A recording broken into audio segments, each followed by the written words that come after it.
वहाँ हेर्नु भने मेरो यस्तो देखाउनुपर्छ गाइस होइन। वहाँ हेर्नु चाहिँ टक्क बिस्तारै हिँड्नुपर्छ क्या, फेरि ओह्रालोमा चाहिँ चिप्लिन्छ। उकालोमा चाहिँ भने चाहिँ फेरि डह्रो मजा आउँछ। त्यो चाहिँ फेरि मैले त्यो 0.6मा हानेको है, 0.6मा हो यो हाम्रो भिडियो। ट्याक्क लगाएर ट्याक्कै खोलेगाउँहरू मजाले देख्छ भन्न मिलेन। अब यहाँबाट चाहिँ त्यो उता के भन्छ यता के त्यो थाना भन्ज्याङहरू गुर्जे भन्ज्याङहरू सबै देख्छ कि। यो चाहिँ यो शिवरात्रि डाँडो हो, त्यो चुचुने शिवरात्रि डाँडो हो यो होइन। शिवरात्रि डाँडो यो मस्तको हिमाल गाइस। मिलाप हाम्रो दर्शक श्रोताहरूलाई देखाउनु पर्ने छ नि यहाँ साना हिँडेको भिडियो मजाले होस् न बिचरा। यो माने आइपुग्यो गाइस, माने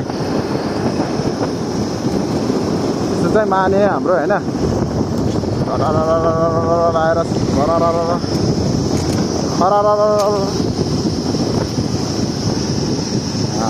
भोपाल देखिरहेको छ गाइस।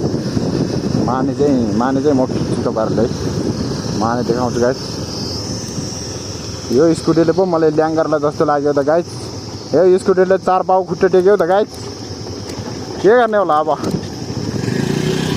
यस्तो भएपछि त फेरि खत्तम हुन्छ नि त गाइस। मान्छे मार्छ त, मान्छे मार्छ होला गाइस। यहाँ चाहिँ माने छ होइन, यो डाँडामा चाहिँ माने। मैले यो हातले बढाएर बनाइ हुन्छ। यो चाहिँ हाम्रो थिङास्याङको पसल गाइस, थिङास्याङको यो माने। माने चाहिँ मजाको छैन, कस्तो छ गाइस।